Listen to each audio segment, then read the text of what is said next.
ng ordinaryo Pilipino. Banateros ay walang makakaawan. Yan ang banateros, walang inuurungan. Pag tama palakpakan, pag mali ay babanatan. Yan ang banateros, boses ng ordinaryo Pilipino. Banateros ay walang makakaawan.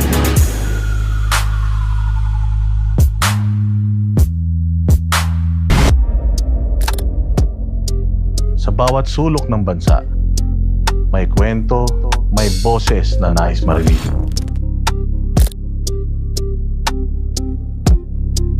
Ito ang programang nagbibigay daan sa mga tinig na madalas ay hindi naririnig.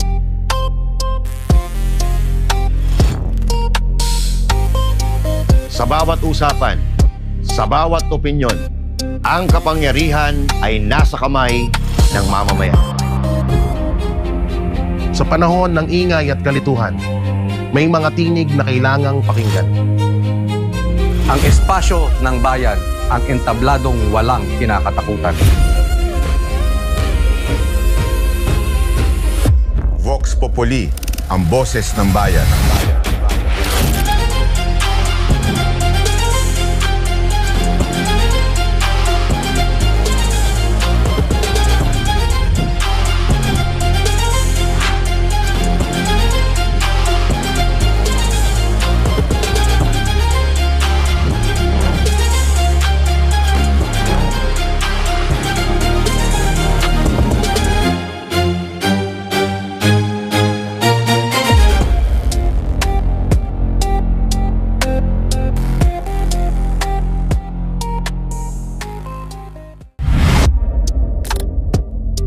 Sa bawat sulok ng bansa, may kwento, may boses na nais marinig.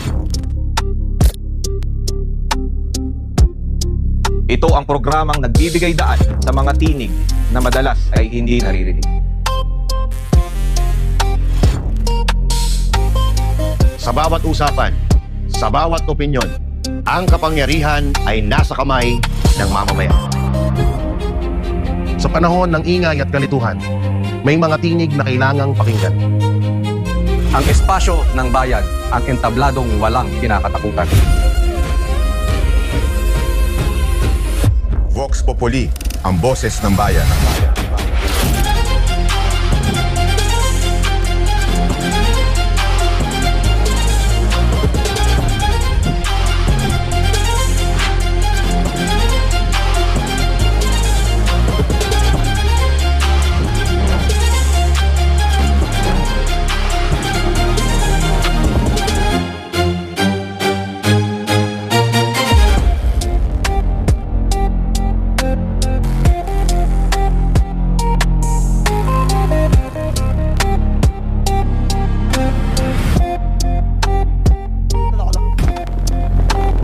Magandang gabi, Pilipinas. Welcome sa Taong Bayan ng tunay na opinyon ng Taong Bayan. Vox Populi.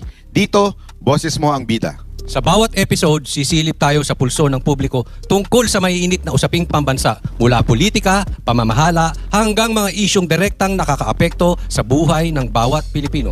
Layunin ng Vox Populi na maging tulay ng tunay na boses ng bayan. Isang lugar kung saan ang bawat Pilipino ay may espasyo para magsalita, magtanong at makialam. At ngayong gabi kami po ang inyong host. Ako po si Jay Guevara. Ako naman po si paring RJ. Ako naman si Master Judea. At ako naman po si Banat Bay. Boss Dada at your service. Ako po, si Coach Oli. Ano ang your service? At syempre, siyempre ako na uy! Uy! Nagkamukha ako ngayon. Uy! Fake news yan. Kamukha. Fake news yan. Pero hindi ka tunog. Kamukha lang. Guess natin, guess natin. Isa lang. Kamukha, pero hindi makatunog. Tariela. Yun lang. Mamaya, kalma ka lang. Pakilala mo na kung sino yan. Kaya tara na, makisali, makiisa at makibahagi sa talakayang nagbibigay liwanag sa ating mga pananaw. Ipakita ang inyong opinyon, magtanong at maging bahagi ng pambansang diskurso. Ito ang Vox Populi, ang boses ng bayan. At live tayo ngayon. Live tayo ngayon. So, share nyo na. Ngayon lang mangyayari ito, mga bossing. I-share nyo na. Ngayon lang mangyayari ito. Kakasaya, no? Explain natin bakit tayo live. Baka huling-huli na ito. Bakit naman? Dalawa ang kasama natin ngayon. isang napakalupit na political strategist. Oo. Oh, ito, napakalalim ng ano nito, experience sa politika. Paano ko ni Marcos to, ha? Oo, Marcos Sr. to. Oh, Naabutan, ano to, best friend to ni Niloy Aquino, ha? best friend. Totoo yan, totoo yan.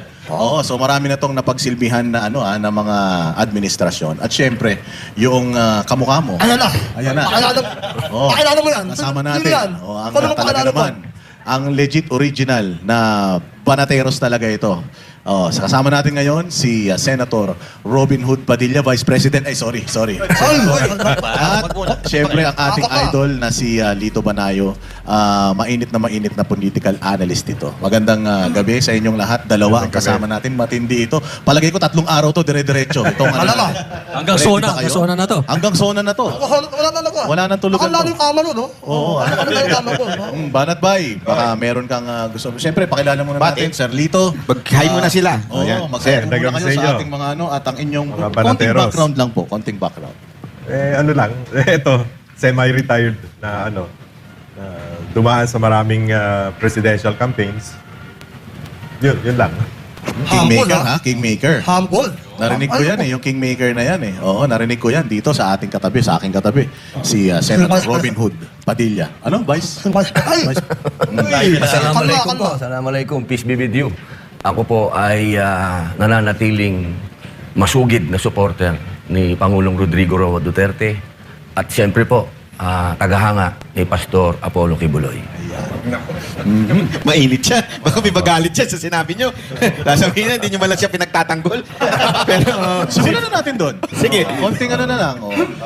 Total, kasi hindi natin nakitaan ng reaction si Senator Robin. Alam naman natin, magino itong ating Pagino idol yan. dito. Pero hindi bastos yan, ha? Hindi, basto. Bastos yan. Hindi, bastos din. Sabi ko pala yung punchline, eh. Oh, sorry. Pero ito, ano po ang reaction nyo patungkol doon sa post ng inyong kasamahan sa industriya? Na si Angel Locsin. Angel Locsin, kaibigan ko yan. Ang katotohanan sa aming dalawang mag-asawa noong, hindi si Angel, yung asawa ko, si Mariel, nung nabalitaan namin yon, isa lang yung sinabi naming dalawa. Baka may pinagdadaanan si Angel, kami naman wala. So, siguro, intindihin na lang namin. Wag na kaming sumagot, wag na kaming magsalita. Kung gusto niya kaming makausap, bukas naman yung linya. pero Sen, matindi yung kanyang binitawan. Di ba? Na sinasabi niya, nakasama niya kayo. At kayo naman, aminado kayo na there was a time na naging NPA kayo. Komunista. Oo, Nagsaktong sinabi nagbundok kayo. So, doon kasama niyo ba siya? Ay, kasama niyo siya doon sa bundok? Mabigat yan. Hindi. Ano yan, ang istorya kasi niyan, noong 1995, winanted ako ng gobyerno, kung naalala po ninyo. Biglang lumabas yung warrant of arrest. Siyempre, bata po ako noon, hindi ko maintindihan kung bakit ako may warrant of arrest. Tumakbo ako ng Bicol, ng Camarines Norte. Hinabol pa ako hanggang doon. May mga dumating na CIDG doon. So, parang pakiramdam ko, serious yata itong mga ito, na ikulong ako. Wala akong choice. Umakyat ako sa bundok. Nung umakyat ako sa bundok, siyempre, ang nadatnang ko doon, yung mga NPA. Yung mga NPA naman, na inasikaso naman ako. Pati yung masa. Kasi dati, nung sila'y malakas pa, masa ang aabutan mo sa bundok. Nung dumating ako, sabi nila, doktrinahan ka namin. O di dinoktrinahan naman nila ako, 1 buwan. Pero nung nakita ko na sabi ko sa sarili ko, bakit parang hinihingan pa natin yung mahihirap? Kasi yung mga, napansin ko doon sa mga ba?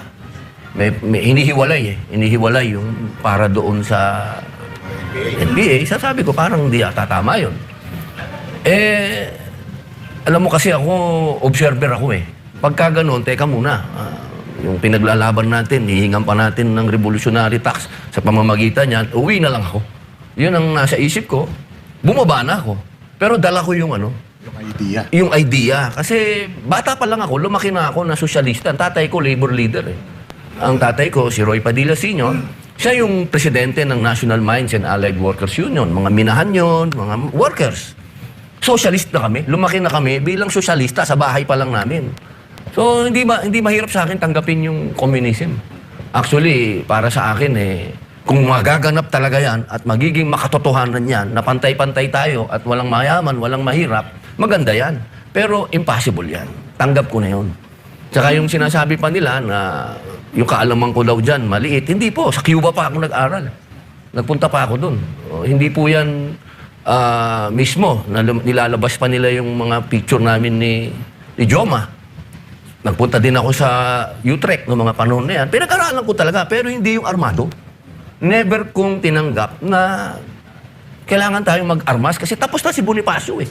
Nakuha na natin yung freedom. Ang pakikibaka natin ngayon, kahirapan, hindi kapwa Pilipino. Kailangan natin makidigma sa kahirapan, hindi sa kapwa Pilipino. Kasi kalokohan yung may gobyerno na tayo, ibabagsak natin yung gobyerno para magtayo tayo ng panibagong gobyerno. Kumaga, nasa third floor na tayo, gusto nyo bumaba pa tayo uli ng first floor. Kalokohan yun. Pero hindi ko iniiwan yung ideology. Hindi po. Kahit na magalit kayong lahat, kahit mga kaibigan ko magalit kayo, pasensya na kayo. Kasi ang unang Kristiyano, nasa Biblia yan, pag binasa nyo sa Acts. Andyan yan, sinasabi na tayo ay pantay-pantay. Kung ano yung meron ka, ibigay mo. Sa Islam, ganyan din po. Kung anong meron ka, ibigay mo sa kapwa mo. Ano masama doon? So yun yung konteksto nung sinasabi nyo na kayo po ay communist. Opo. At kaya ko po nasabi din yun, nung minsan ay sa pagdinig, wag na natin pag-usapan po yung kung ba't ko lang nasabi. Kasi alam ko nga yung history. Alam ko yung history ng communism dahil pinag-aralan ko nga po yan. Kasi merong Marxist, meron din po kasing armado, yung mga Marxist kasi yan, yung mga armado yan. Kaya si Lenin kasi ginaya lang niya, ginawa niya si Marxist ba?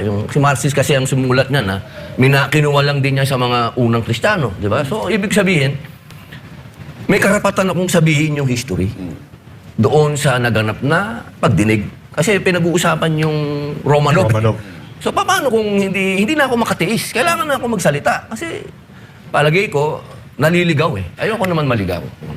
At nung nangyari yan, yung kwentuhan ninyo ni Angel Locsin, bakit napagkwentuhan nyo yan? Yung experience mo na yan? Kasi naging very close kami ni Angel sa usapin ng martial artist kasi yan. Nag-aaral siya ng martial arts. So, siyempre, nagkukwentuhan kami. Nung panahon na yun, Gabriela siya eh. Nung Gabriela siya. So, sinasabi ko sa kanya na leftist ako. Kasi wala namang masama kung leftist ka. Anong ikatatakot mo kung leftist ka? Ang masama kung ikaw ay may dalang barel. Yun ang problema. Actually, wala na tayong anti-subversion law. Yan. Na-repeal na yun eh. So, miski komunista ka, sosyalista or anything, walang illegal doon. Huwag ka lang maglalaban sa gobyerno, magdadala ng armas. Yung tatay ni Senator Robin, natatandaan ko, isa sa mga membro ng Batasang Pambansa noong araw, na kami ni Doy Laurel ang siyang kumuha sa tatay niyang maging kandidato laban kay Marcos, laban sa diktadurya. And napakatapang ng tatay niya, tatandaan ko. Salamat po. Kaya lang, speaking of the left, ngayon kasi, alam naman natin na maraming raid na nagaganap ang military at yung mga nakikitang mga gamit doon ay galing sa left. So sa tingin niyo po ba, medyo umiwas na o nawala na dun sa tunay na layunin ng komunismo itong mga makakaliwa ngayon at humawak na sila ng armas? Ano kasi yun eh, yung Marxist kasi, yung mga Leninist, meron silang armadong may aspect ng armadong pakikibaka. Ang pakiusap lang natin doon sa mga leftist ngayon, ako bilang mambabatas na pareho nila, iwasan natin na yung ganong armadong kasi kung huwag kayong magtago. Kasi kung kayo ay totoong leftist na katulad ko, sabi nga ng ating patron, hindi na bawal yan. Bakit kailangan kong magtago? Ang bawal yung sumusuporta kayo diyan sa armado. Kasi nga maawa na kayo, 50 years na yan. Wala naman nangyayari. Tsaka alam nyo, dito po sa Southeast Asia, tayo na lang po ang may rebellion. Parang naman yan, masyado na tayong paatras. At iimbestigahan daw po kayo, ha? May balitang ganun na parang planong imbestigahan or paimbestigahan ni Gibo Teodoro si Senator Robin dahil dun sa kanyang communist remark. Sumulat na po ako. Nangyari na po yun. Sinulatan na po ako ng AFP. Sumulat na rin po ako pabalik sa kanila. Pinaliwanag ko po yung akin. Katulad po ng sinabi ng ating patron na hindi na yung bawal. Panahon ni FBR, yan ang unang-una niyang ginawa. Bar top notcher pa man din si Gibo. I mean, he should know that. Wala na-repeal na yung anti-subversion law. Bakit kaya sila Franz Castro ayaw niyang... ayaw niya pahuli, no? Marami kasing nagtatago pa eh. In denial, ika nga, Senator. Yun nga po ang pakiusap ko sa kanila, huwag nilang ikahiya kung ano man yung ideology nila. Ang ikahiya nila, yung hindi man ako nagsasabi na pronta silang ganon, na sumusuporta sa armado, pero kung sila ay totoong leftist, huwag kang mahiya. Proud ka dapat. Isa yan sa mga issue. May pangalawa pa. Ako, mas matindi to. Mas matindi to. Bago natin, marami tayong Pero bago tayo pumorma, Sige, may request lang ako. Ano? Total, para mabigyan natin ng pagkakataon yung kanyang kaibigan na makapagsalita, imbitahin din natin. Pwede. Oo, si Angel Locsin. Oo, pwede. Baka lang, pwede natin imbitahin. Pero, Ako nakakausap. ikaw na. Ako na ako. Madali ako. Nakakagulo lalo. Yun ang tanong. I-text mo na lang, ha? Hindi mo ka makikita yung kulit ko sa FEU. Si Angelo. Ayaw may kwet. Angelo, ako na lang kakausap sa atin mo, ha? Wala bang boyfriend yan? Tsaka ito Asawa, lokal mo. Ano ka naman? Oo, walang iya ka talaga. Tsaka ito parang nagdududa siya na si Pastor ay son of God. Naniniwala ako na lahat naman tayo son of God. So baka gusto natin imbitahin si Angel Locsin na makipag-usap kay Pastor Apollo Kibuloy para may paliwanag ni Pastor Apollo Kibuloy kung bakit siya tinatawag ganon. Oo, maganda rin yun. Invite din natin siya. Puntahan natin si Pastor sa kulungan. Nakakulong yung tao dahil sa, sabi nga ni Senator Robin, lumaban sa komunismo. Alam naman natin na ang lumaban sa komunismo si Pangulong Duterte, kasama si Pastor Apollo Kibuloy. Laban kasama ang bayan. At syempre, ang nagpatuloy niyan, si Inday Sara Duterte. Kaya ngayon, pinag-iinitan. O hindi ba? Pero meron pa tayong isang issue. At sinasabi natin, yung chinador ka ba? Ikaw ba pro-China? Ano ba ito? Historical na naman yan. Kasi pagka tayo'y nakinig lang sa mga balita ngayon, malulungkot tayo kasi parang hindi tayo bumabalik sa mga napag-usapan na ng gobyerno noon pa. Kasi tayo, sumusuporta tayo sa One China policy. Panahon pa yan ng matandang Ferdinand Marcos Sr.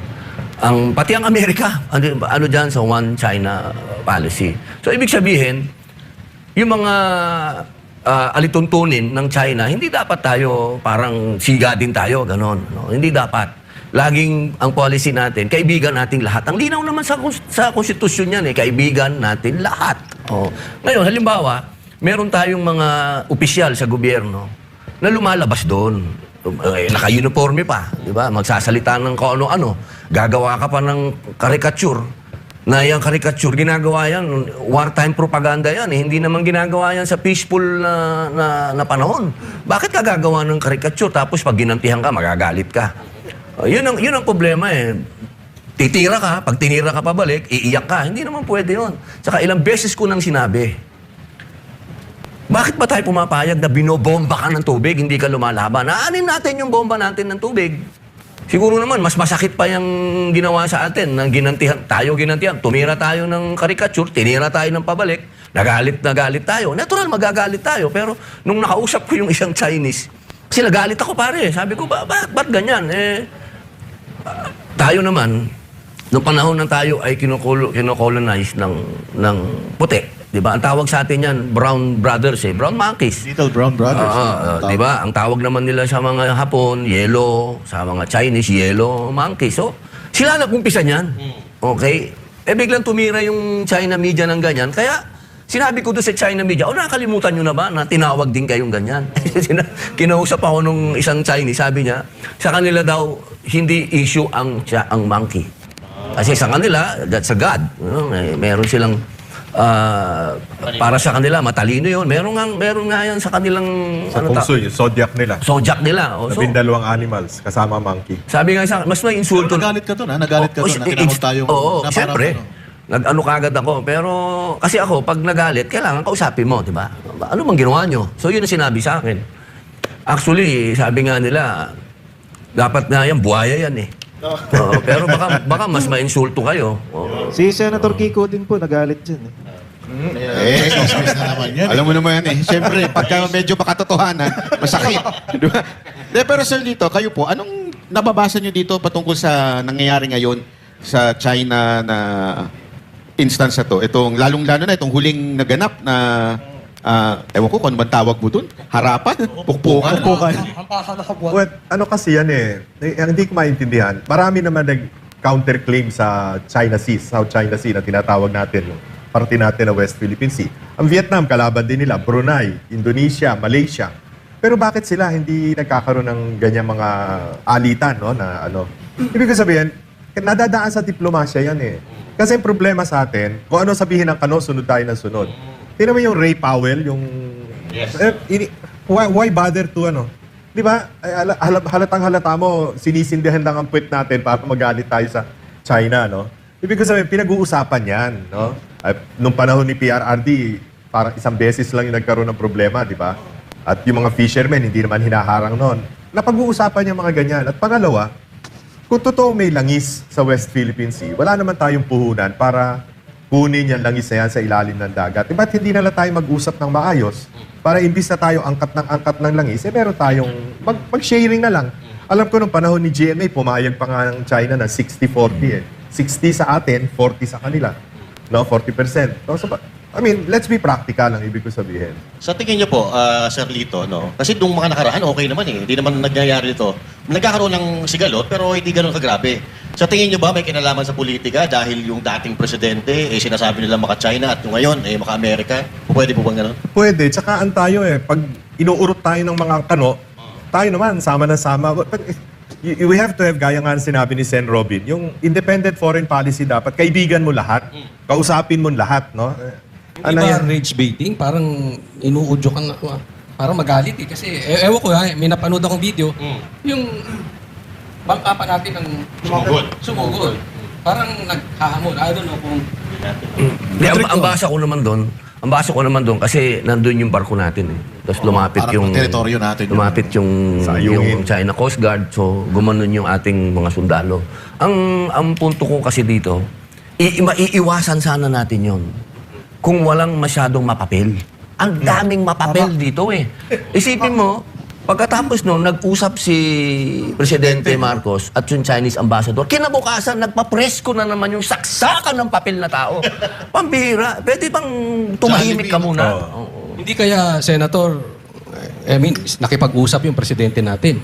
Tapos yung tao mo biglang gagawa na ganun. Hindi kaya good cop, bad cop lang to? O... Sana wag ganun. Kasi hindi maganda tayo lumalabas na Di kaya may plano yan, Senator, na tumakbo, kaya mapapel? Sigurado. Ate, ito pa, bakit hinahayaan ng Pangulo na magiging... Iyon ang dapat i-check. Kasi noong mga panahon na buhay pa yung unit team, lagi akong tumatawag kay SAP. Tinawagan ko si SAP dati nung sinabi ko, ano ba tong tao na ito? Humihirit na naman ng taliwas na sinasabi ni Pangulo. Katulad noon, sabi ni Pangulo, magbubukas tayo uli ng panibagong pag-uusap. Kinabukasan, binabanatan na naman niya yung China. Ano ba yun? Diba? Para sa akin, makinig tayo sa mga patron natin na matagal na dito sa bansa. Ekonomiya. Bakit ba ang China walang singalot doon sa ibang mga nagkiklaim doon? Kasi ekonomiya na yung pinag-uusapan nila. Nag-uusap sila ng paano tayo makikinabang sa isa't isa. Isipin nyo, pinakamayaman na bansa ang China. Yung tayong kapitbahay, iwan.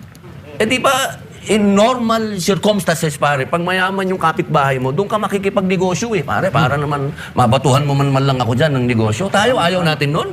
Kaya lang, Sir Lito, sa palagay ninyo, meron ba ang solusyon ito? At kayo, Sen, may solusyon pa ba itong gulo with China at in the Philippines? Alisin mo yung mapapel. Marami na mapapel. Kaya lalong na galit sa atin ng China nung pinayagan yung mga EDCA bases na nakatapat sa Taiwan. Yung sa Lalo, sa Santa Ana, Cagayan, yung airport. Tapos yung San Ramon ba yun? Sa Isabela. Nakatapat sa kanila yun eh. Ibig sabihin, talagang pinwesto ng kano doon, panlaban sa kung sakaling ang Vietnam, ang Taiwan pakialaman ng China. Parte naman ng China yun eh. Yun yung one China policy. Yun dapat hindi dahil lumabas dun eh. Pero Sir Lito, may karapatan ba ang Pangulo na anuhan si mapapel? Parang, uy, tama na yan, stop na yan. May kapangyarihan ba? So, siyempre. Lalong-lalo na sir, di ba? Under siya ng DOTR. Executive yan. So, ibig sabihin, sa hindi niya pagsunod, binabastos niya mismo ang Pangulo. Yun ang lagi kong sinasabi. May direct di ba? Kasi, Senator, sabi nyo, kausap ng presidente, kinabukasan, binanatan. Kinabukasan! Same thing, ano ba sabi ng presidente? Ayaw niya sa impeachment. Pero yung anak niya bumoto. Ayaw niya sa EDCA. Sagot ako dyan. Patron na makakasagot dyan. Kaya tuloy walang tiwala sa atin ng foreign investors eh. Gusto natin humikayat ng foreign investors. Nakikita nila no, na parang walang out of control, hindi in control ang presidente natin, no? So paano ka makikipagnegosyo sa isang bansa na pabago-bago ang polisiya, no? So yan ang nangyayari. Vietnam, napakalaki na ng foreign investments na lahat ng bansa, pati US, nakalaban nila dati. Tayo, katitingan, nakukuha natin foreign investments. Bumagsak pa po. Bagsak. Sign of weakness talaga yan. So, totoo nga siguro yung sabi-sabi na weak leader. Kasi uunahin mo yung mga nasasakupan mo, lalong-lalo na yung mga tao mo. Pero kung katulad nito, pero di ba may pattern? Actually, tinanong ko yan kay Senator Amy nung in-interview niya ako sa podcast niya.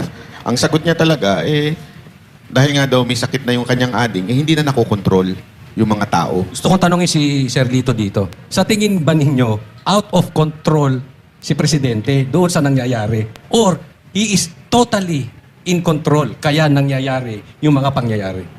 Well, may mga issue na hindi ako maniniwala na hindi niya alam. Halimbawa, yung paglipat-lipat ng pera sa budget, yung tinondo sa flood control projects na nabinbin tuloy yung mga foreign assisted projects like yung ating subway, yung tren, lahat yun. Dapat yung tren papuntang Bicol, konektado. Yung mga ganyan, nabinbin lahat yan. Hindi ako maniniwala na hindi niya alam. Dahil ang nagre-release ng pondo, DBM. At hindi naman nagre-release ng pondo, maski na nasa budget ng DBM, kung walang utos ang presidente. So alam niya yung mga ganon. Nabanggit nga ni Coach Oli, yung sabi niya ayaw niya ng impeachment. Pero unang-unang pumirma, no, first impeachment, si Sandro Marcos, di ba? So how will you make people believe na hands off ka dyan, wala akong pakialam dyan, independent yung Congress? Talagang lokohan ang nangyayari. Pero baka lang ma-misinterpret ng taong bayan. Baka sinasabi na naman, kinakampihan na naman yung China. Kinukundina mo ba, Senator Robin and Sir Lito? Kinukundina nyo ba yung mga nangyayari dyan? And yung claim ba dyan sa West Philippine Sea, South China Sea, naniniwala ba kayo na atin yan? Siyempre naman.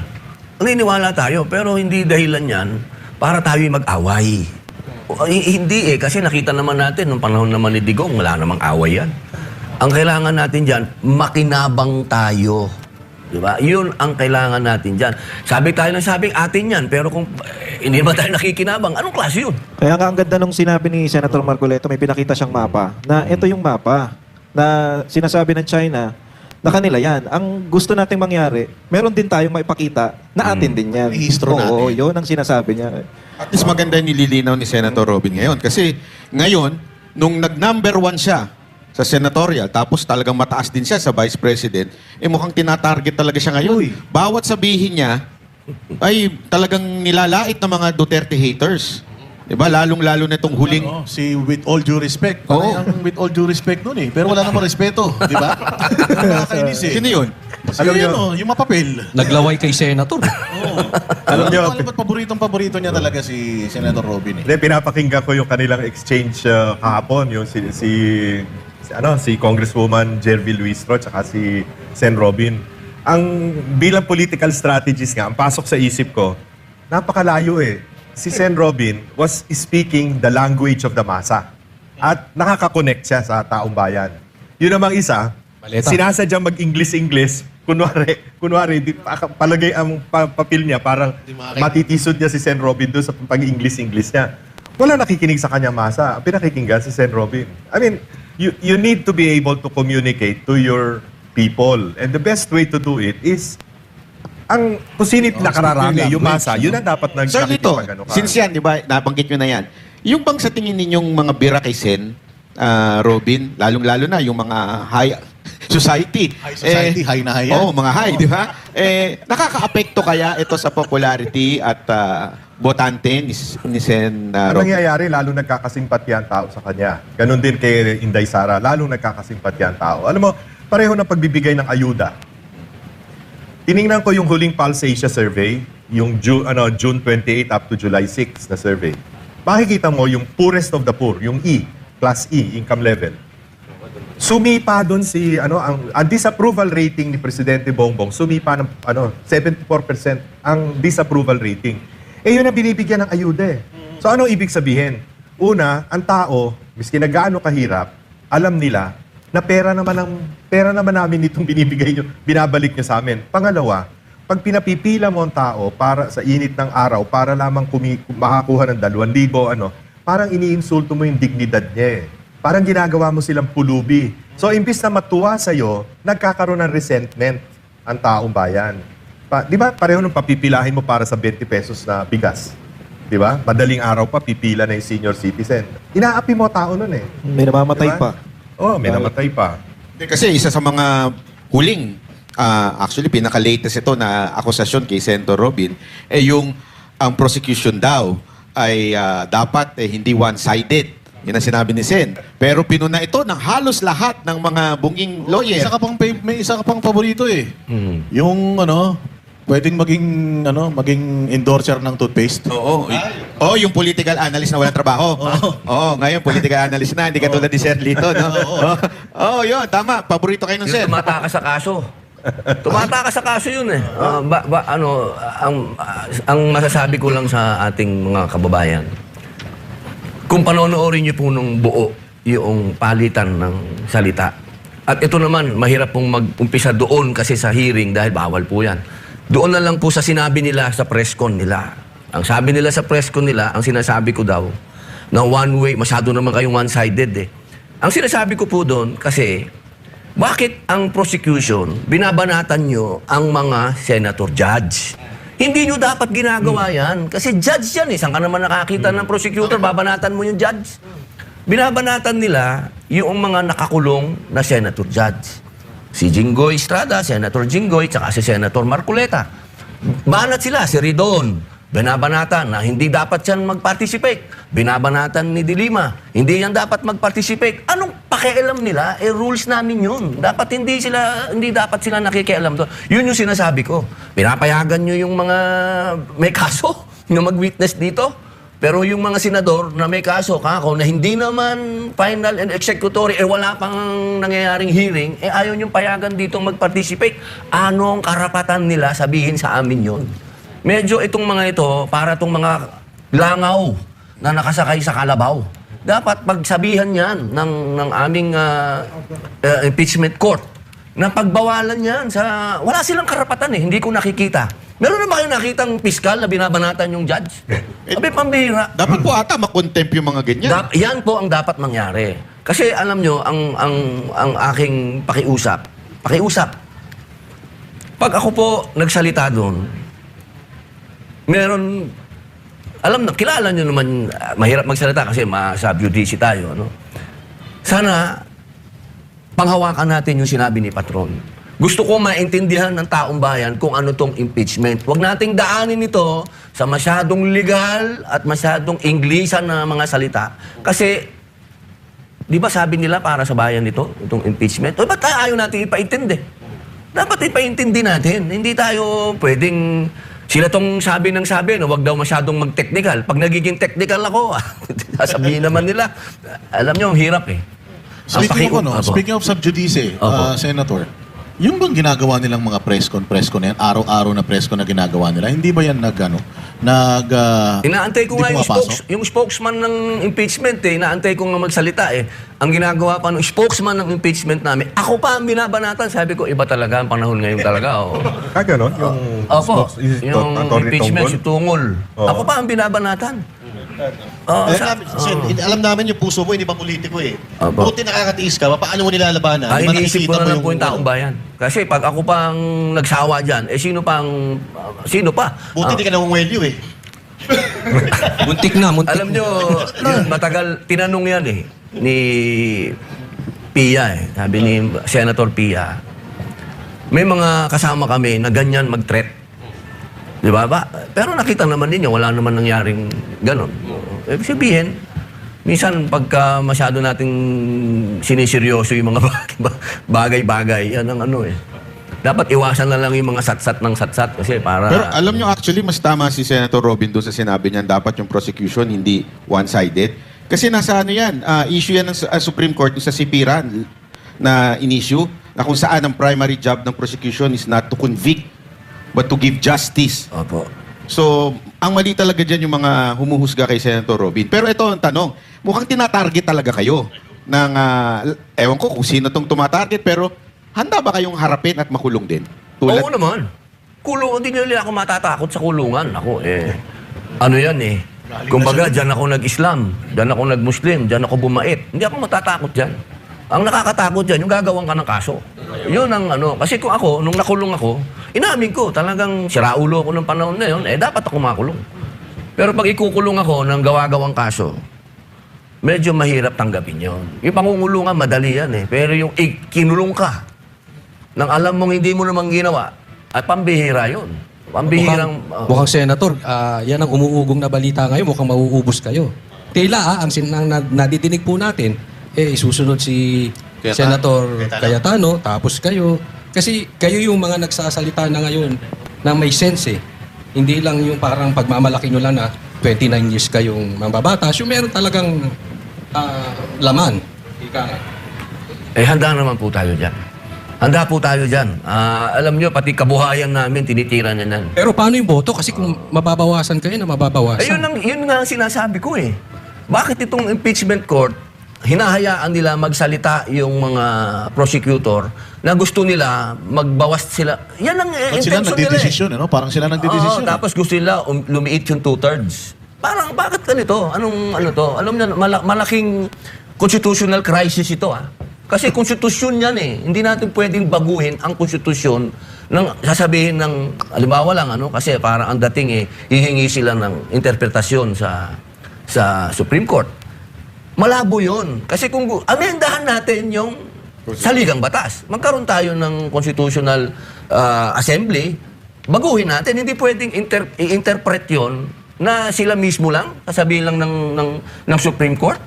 Nabawasan natin yung 2/3. Halimbawa, naging 20 na lang kami. Ilan ba yun? Ilan 2/3 niyan? Sabihin mo na 16. 14 na lang, gano'n?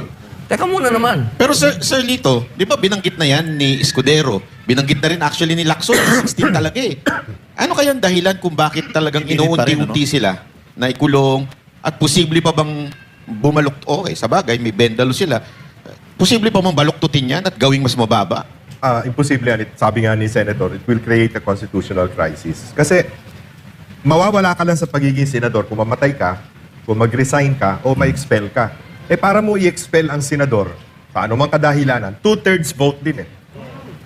So how do you expel Marcoleta, Bato, and Jinggoy? Wala yan. Miski idulog nila sa Supreme Court, miski si Chief Justice Hilario Davide, sinabi na 16, di ba? Sir Lito, yung mismong gumawa.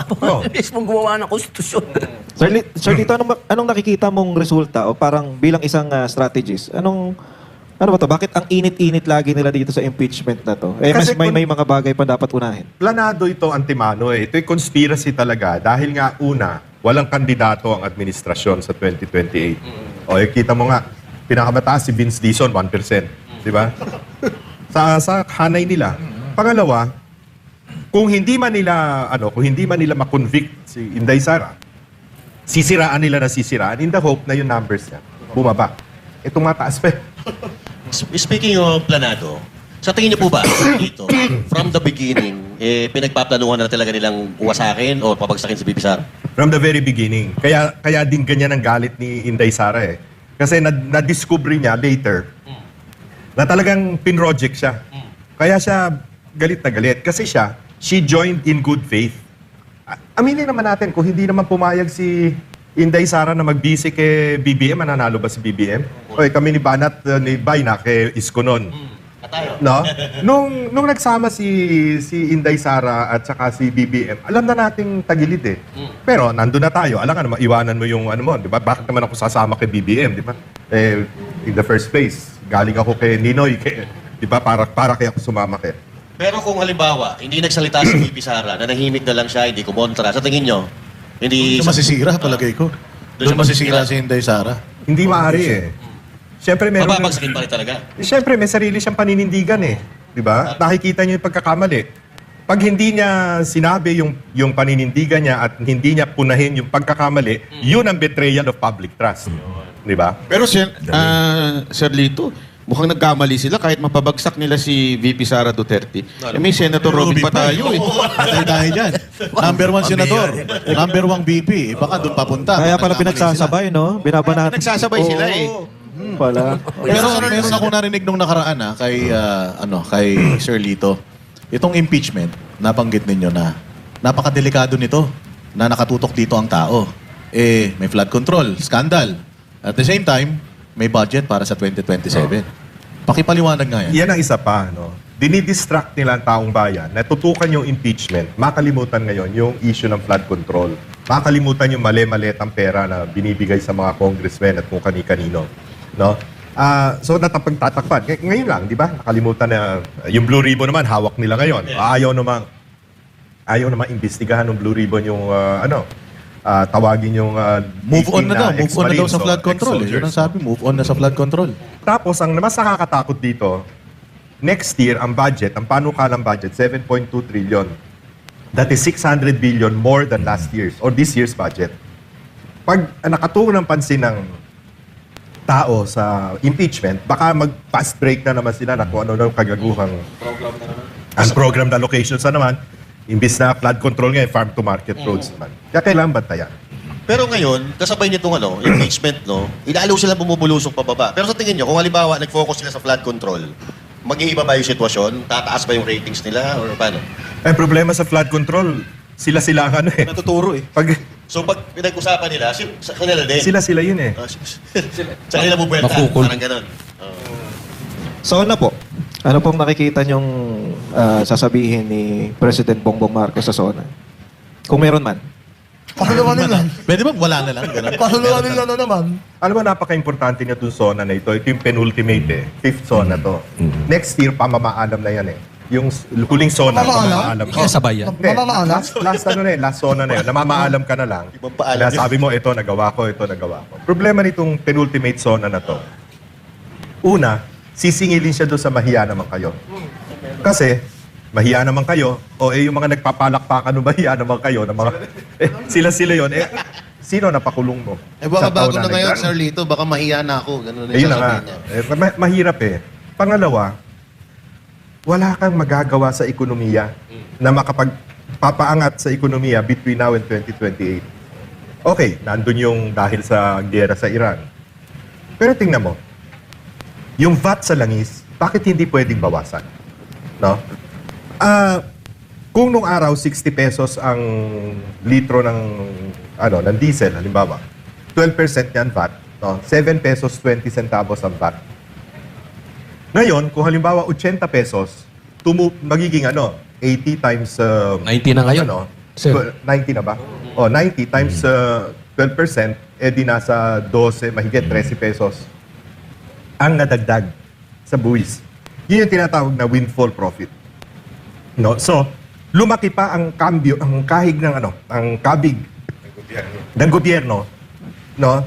Dahil tumataas ang presyo, dahil yung VAT 12% ng 12% eh. Bakit hindi mo mabahagi man lang sa taong bayan yon para maibsa naman ang hirap nila? Sa Vietnam, ginawa yon. Sa Thailand, ginawa yon. Sa Taiwan, ginawa yon. Tsaka may batas na po doon. Hindi ko alam. May excise Hindi tax, nila- di ba? Pinilit kayo ipasa yung excise tax. Hindi nila Hindi naman ginawa. Your Honor, Senator, Judge. Robby, kayo po, honor piece. Natatakot na ako yung tumatawag ng Your Honor. May phobia. Your Honor, kayo po, ano masasabi ninyo sa panglimang zona ni BBM? Kami sa minority, nagkasundo naman kami na ako, pangalawang beses ko to na hindi naman ako pupunta. So, siguro, maganda dyan yung majority ang matanong ninyo kung anong ine-expect nila. Kasi kami, Bakit hindi Wala. ka pupunta, Sen? wala naman ako ma-expect eh. Pwede ba makikain? Gusto ko diretso. Ayaw niyo pumorma doon. Sayang naman yung nakabarong na. 20 million na naman ang pagkain. Oo, sanay na ako pumorma kahit wala akong itsura. Okay lang. Ano pa ako, Hen? Nga naman. Forma, pero wala yung tura. Agree ako doon. Sir, Gusto ha? Like, gusto? Malamang ipagmamalaki yung UMIC, yung upper middle income class status natin. Kung basta nag-graduate tayo sa middle income status, so upper middle income. Pero nakalulungkot doon, una, it took Vietnam 16 years to get to UMIC, yung upper middle income. Tayo, it took us 50 years bago maka-UMIC, maka-upper middle income. Ang Vietnam, ang per capita net income ngayon, lumalabas na $4,950, almost $5,000. Tayo, $4,820. Mas mababa tayo. And yet, tandaan natin, 50 taon na nakikipag-away ang Vietnam, giyera against France and America. Tinalo nilang pareho yan. Sirang-sira ang Vietnam. Pero ngayon, nilamangan na tayo ng Vietnam. Ano pagmamalaki mo doon? No? Pangalawa, dapat nakayumik na tayo, nakaangat na kung hindi nagka-COVID. Nung panahon ni Pangulong Duterte. Isa pang problema dyan, hindi yun ang batayan ng umaasenso ekonomiya. Ang problema, iilan lang ang mayaman dito sa atin at napakarami ng mahirap. 52% consider themselves poor, no, in this country. So, yung sinasabi nga ni Sen. Robin kanina, yung dapat pantay-pantay. Hindi man natin magawa yung pantay-pantay lahat. At least naman, yung talagang mahirap, umangat naman to middle class. Ang nangyayari sa atin, yung middle class nagiging mahirap dahil sa taas ng presyo. Ang inflation natin is the highest in Asia. No? So, hindi ko maintindihan kung anong klase ng economic policies meron itong ating pamahalaan. Kaya nga, ang summary ko dyan sa economic policies natin, overspending. No? Ang ating budget taas ng taas taon-taon. 7.2 trillion this year. Last year, 6.6 trillion. Overspending. Tapos overtaxing. Lahat ng binibili natin may tax eh. VAT lahat yan eh. Diba? At patong-patong na VAT yan. Nagkakascade yan. Pangatlo, overborrowing. Utang tayo ng utang. Ang utang natin as of May, 18.55 trillion.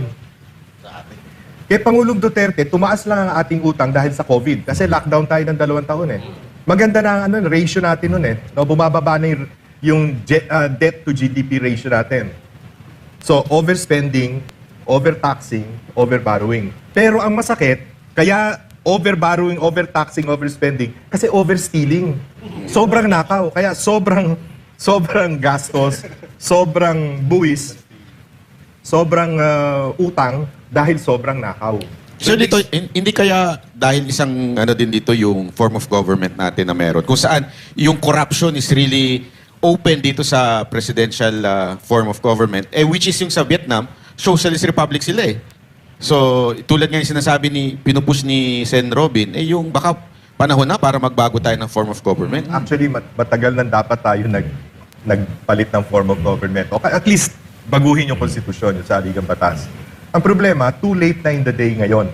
Patapos na eh. Dapat, halimbawa, si Inday Sara, maging presidente sa 2028, dapat yan ang unang zona niya, hingin na niya yan. Kung ma-impeach siya, may ikaw at ikaw ang maging presidente. Pare ko talaga. So, isusulong mo ba yung RevGov na yan? Alam naman natin. Kasi ang ganda nung sinabi ng patron natin, yung overspending. Ako matagal ko nang sinabi na dapat isa na lang ang house. Hindi na dapat tayo dalawa. Kasi nakakabagal pa yan eh. Tsaka dito sa Southeast Asia, tayo na lang yata yung ganitong form of government. Dapat mag-parliamentary tayo, isa na lang. Singapore, isa lang. Kita nyo, talagang yun, makakatipid tayo dyan. Di ba lugi tayo nun, Sen? Kasi 300 na magnanakaw na congressman yan. ilan lang kayong senador? 24 kung mag-iisa, hindi ba magkakaroon ng Mag one house na lang tayo. One house na lang. Yung sinasabi mo kasi yung butuhan eh. Yung ako payag na ako matalo. Okay na yun. Basta maging isa lang tayo. Parliamentary tayo. Itong bagay na to. Ito na yung makikita ko na yung overspending masolusyonan natin. Tsaka pagkaayaw natin yung Pangulo, hindi natin kailangan magwala, hindi natin kailangan kung ano-ano, vote of no confidence lang, palitan natin yung Prime Minister, gano'n lang. Kasi ako, sa nakita ko sa 4 na taon ko, ang bagal eh. Sobrang bagal. Isipin mo, may isang batas kayo, pag-uusapan nyo ng napakatagal, aabangan mo yung house. Pag nagkasundo na yung dalawa sa bicameral, dadaling kay Presidente, ibibito. Ang laki na lang ginastos dun. O hindi kagaya ng parliamentary, pagka-party system na tayo, kung ano yung gusto ng Prime Minister, yun ang, yun ang gagawin natin. Sana maging ganun tayo. Sana dumating ang panahon na pagka nagkatotoo na si Ma'am Inday na ang Presidente, tama yung sinabi ni Patron. Dapat yung kagad eh. Yung kagad. At pag nangyari yun, sana meron na rin. Alam nyo, ganyan naman kasi yung ating 1935 Constitution eh. Ganun naman yun. Meron tayong re-election. Kasi dyan minsan eh, dahil sa walang re-election, yung Presidente, mahaba kasi ang 6 na taon sa Presidenteng Alang Silbe. Yan. Diba? Maikli siya. Napaka-iksi naman para sa magaling na Presidente. Sana magkaroon ng re-election. Sir Lito, hindi kaya ipagmalaki ni Marcos Jr. sa SONA itong pagkakulong nila Marcoleta at Jinggoy at yung Conas na yan? Baka sabihin niya na sa zona niya. Ewan ko, ang balita, si dating Speaker Martin Romualdez daw kakasuhan. Pero tagal-tagal na sasabihin kakasuhan. Wala naman nangyayari hanggang ngayon Ewan ko. May bulong-bulungan din sa araw na yun, naarestuhin siya. Para daw ipagmalaki doon sa zona. Balita, meron din balita na yung mga contractors daw, kung 10 contractors daw, papa-aresto. Gano'n. Pero wala Baka mauna pa si Sen. Robin ang arestuhin nila. Malamang ako. Huwag naman, magiging presidente pa yan. Magiging vice president pa yan. Kasi nauna pa si Marcoleta na nakulong kaysa kay Romualdez. Mapakagulo. Oo. Subukan nila. Grape threat yan. Subukan nila. Makakagulo, grave threat yan. Mapakagulo. Basta. Walang palalain. Meron akong isang gustong itanong kay Senator Robin. Apo. Kasi nung nagano ka, kailan ba yon? Itong linggo na to, nagsalita ka tungkol doon sa ombudsman. Sinabi ng ombudsman na parang hindi mo yata sila nire-respeto, hindi ka sumasagot. Naayos na po yun. Oo, so umano ka medyo napigil yung pagsasalita Hindi ko mo ron. nga maintindihan Ako, kasi may kinalaman pa rin sa impeachment court yun. Kasi napakahalaga ang integrity ng judge, di ba? Pagka ganun, ang lumalabas, hindi ka sumusunod sa batas, ano karapatan mong maging huwes, hindi ka nga sumusunod sa batas? Kaya po, nagsalita ako doon, nagmanifest ako, nagmanifest. Hindi yun irrelevant, katulad ng sinasabi. Opo, yun po ang hindi ko rin maintindihan kay kasamang Senator Bendalo, si Erwin. Bendalo yan. Opo, bakit niya nasabi yun? Pero siyempre, dapat nating respetuhin ang bawat opinion ng bawat isa. Gusto niya, dali na lang daw sa session. Sa Lunes session na. So pag-uusapan namin yan. Ang magandang balita naman po dyan, nagkaintindihan na po kami ng ombudsman at nandun na po sa kanila. At sinabi po nila na nandun na. Merong lumalabas ngayon na balita, Senator, na si John Vic Rimulya, pinapatugis na raw si Senator Bato de la Rosa. Alam naman natin, doon nga kayo inuugnay, itinakas nyo daw. Meron ding Sa lahat ng tumakas, yun na naglakad. Ayun nga nauuna pa nga sa'yo O ngayon, isa pang issue na nakadikit dyan is yung pagsasalita ng US sa ICC na talagang nilalabanan nila ang ICC na they will dismantle ICC. Ganun ang pagkakasabi nila. So bakit sa tingin ninyo ang ating bayan pinupursu pa rin ito samantalang itong ibang mga bansa? Pare ko, dapat hudyat na yan sa gobyerno natin. Kasi ang sinabi ng Amerika, yung allies, aming mga kakampi, dapat suportahan. Tayo, kung makasuporta tayo sa Amerika, sa usapin ng dyan sa China, grabe. Pero bakit pagdating sa ICC, parang ang bagal natin? Dapat yung pagka-announce ng Amerika, bana tayo kagad, di ba? Pero bakit kaya? Kasi siguro nga, may mga gusto pa silang maswak dyan, kasama na ako. Di ba? Pero ang hiling ko, total naman, galing na mismo kay Trump. Si Trump pagsalita agad, tapos si Rubio, ang sipi mo, dalawang mabigat na yun. Sana sumunod na ang Pilipinas dyan. Kasi malinaw naman yung sinabi doon na leftist, pare. Kung ano yung sinabi ko doon sa hearing. Yung sinabi ko, di ba, dinala nyo si Digong doon, alam naman yung puro leftist ang nandun. Ayun. Yun mismo ang sinabi ng Amerika na ginagamit ang ICC dahil puro leftist nga doon. So bakit mo dinala si Digong doon? Pambihira. Kaya sana po bilang tayo alay ng Amerika, sumunod na po tayo sa sinabi ng Amerikano. Sinasabi nila kasi dyan, matagal na tayong umatras. Umatras nga tayo, pero bakit tayo nagsusupport? Kung anong sabihin natin, sinusunod natin. Yung sa amin, yung kaso ko, kaugnay nun Dahil obstruction of justice sa warrant of arrest ng ICC. Pambira, si Bato. Isipin nyo, si Bato nagtatago. Hindi natin alam kung nasan yung senador natin na inelect, number 3, number 4. Hindi natin alam kung nasan dahil sa ICC. Kaya nga nung nagsalita ako doon, sabi ko, hindi ako kailanman magpapasakop dyan. Never ako magpapasakop sa dayuhan. Sayang naman itong damit ko. Si Andres Bonifacio pa yun nandyan. So kung hindi ka nila mapapakulong dito sa kaso mo, sa ikinakaso nila sa'yo, baka naman mamaya yung ICC warrant naman ang lumabas para magtago ka, para mabawasan kayo. Ako ang sinabi ko sa kanila, kasi iba yung kay Bato. Yung kay Bato kasi medyo mahaba sintensya nun. Yung sa akin, obstruction of justice. Kung yan, ang pagkakataon ko para makita ko si Digong. Yes, ako dyan. Sama na ako dyan. Sama ako dyan. Hindi ka pwede. Papalit ka daw doon kay PRRD. Palit na ako. Para wala kami magkakamali sa loob. Mahirap naman yung kapatid. Gusto ko mapunta doon kung nandun si PRRD. Pero kung wala na si PRRD, malabo naman yun. Ako gusto, pare, ilang taon na kong nandyan, 2 taon na kong babalik-balik doon. Makita ko lang si Digong. Hindi ako pinapapasok. Pero kung yun ang chance, pare, at mapakita ko sa taong bayan na ito ang injustices dito sa ating bayan. Okay sa akin. Kasama ka, may laya Walang yun, problema, tol. Walang problema. Obstruction of justice, 1 taon lang yun. Ayos lang. Pwede yun. May piyansa pa nga yun sa atin, ha? O, umaming ka na. Sabi mo, ikaw nagtago kay, kay Senator Robin. Ay, kay Senator Bato. Paano makapunta ka ron? Gusto mo makita si tatay. Hindi pa, sir, dito hindi pa ba pwedeng lumabas si Bato? Dahil nagsalita naman ng Amerika na kung sino man ang tanong yan. Hindi pa rin eh. Huhulihin siya. O, paghuli, saan dadalhin? ICC. Dapat ngayon, kung susundin nila yung mismong ICC rules, dapat sa husgado muna natin. Oo. Yun nga yung binaliwala nila nung kay Presidente Digong. Sino po ang huhuli? Si Trillanes po ba? Siya yung Si Sheriff? Siya yung parang sheriff eh. Hindi, pero sa tingin nyo, kahit sa statement ng Amerika, gagawin pa rin nilang padala si Bato sa ICC? Kaya nila. Baka diretso sa Gagawin Villamor pa rin yan. nila.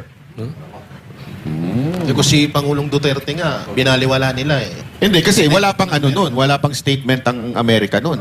Na kung sino man ang matatanggalan ng visa, isa na Siguro kailangan, pare ko, magbigay ng talagang formal na official na statement official statement ng presidente na talagang wala na tayong support sa ICC. Siguro kung mangyayari yun at sasabihin niya na dadaan na sa kung ano yung sinabi ng Kano.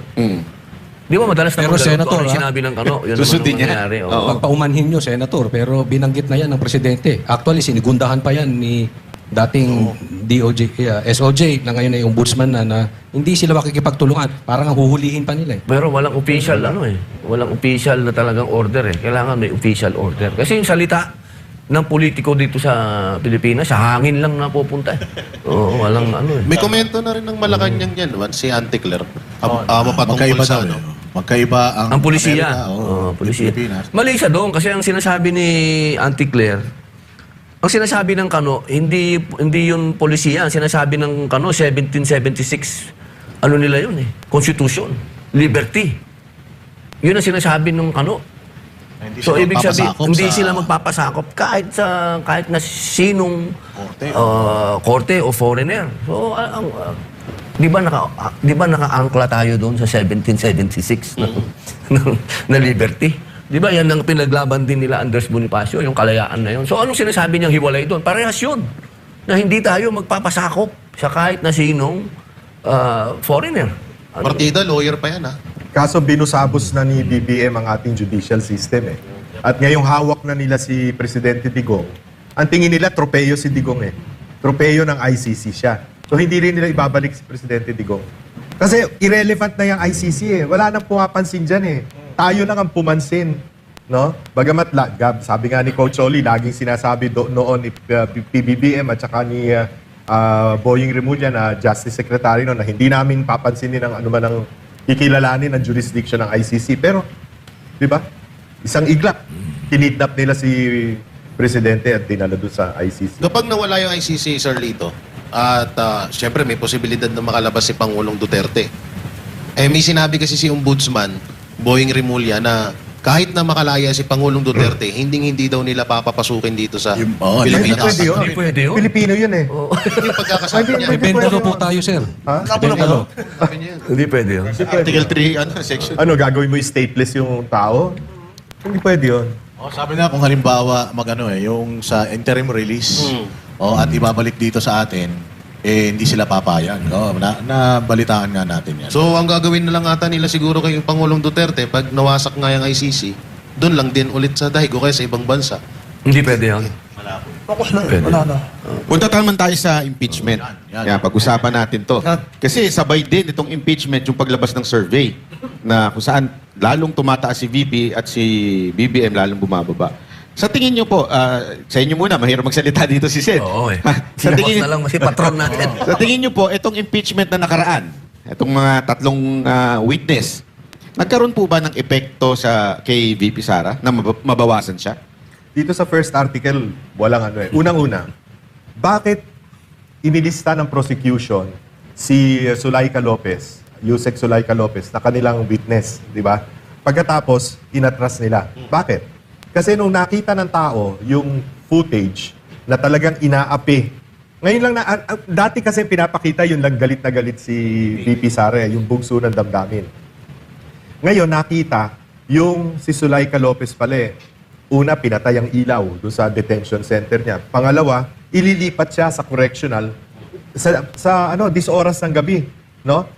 Detention lang yan, di naman siya kriminal At di ba, nag-iiyak. Nung nakita yon na ano ng taong bayan na kaya naman pala sumiklab ang galit ni VP Sara. Kasi tao mo yan di ba? Matagal na niya kasama. So ngayon, pag hinarap nila si Zulaika Lopez at umiyak din at kinuwento yung detalye nung ginagawa sa kanya doon sa Batasan Detention Center, lalong magsisimpati ang tao. Madi-disprove yung kanilang allegation na grave threats and inciting to sedition. Kaya hindi na nila tinawag. No? It's an admission of failure on their part. So, ako tingin ko, wala. At least itong first article, itong article nito, yung sa grave threats, walang epekto. In fact, baka mas tumaas pang simpatya kay VP Sara. Pagdating po doon sa witness, especially itong ating kagalang-galang, ng pinakamamahal na direktor ng pelikula tato, hindi direktor ng NBI to. Gumagawa ng story Si NBI Director Matibag, ano po ba masasabi niyo sa kanyang performance? Sabi niya, dapat siguro imbis nag-arkitekto siya, nag-drawing na lang siya, fine arts. Mahilig sa drawing I mean, unang-una, di ba? Puro drawing. Kesyo meron na raw sila na-identify na 20 posibleng hitmen. Halatang-halata mong nambobola plucking out of thin air, no? At yung hitman daw, security, VP Security Group, yung hitman daw na 20. Lalo magagalit ang mga sundalo niyan dahil mga mga professional soldiers yan Sipin mo sasabihin mong hitmen sila. May nakita ba kayo? Palpak na palpak yung kay... Puro yabang alang laman, puro yabang. Sabi ko nga nung pinapakinggan ko alam mo, diferensya lang ni Director Matibag at saka si Ramil Madriaga. Siya may diploma, yung isa wala. Isa 29 years. Pero medyo mukhang napapangiti. Ating kagalang-galang na... Sarap makinig sa patron. Senator Judge. Hindi siya pwede Senator, baka pwedeng sagutin ni Senator. Parang nasa hearing lang ako. Sino ba yung napagalitan nyo ron? Sino ba yung maiingay? Yung maiingay doon? Yung prosecution kasi nandun sa harap.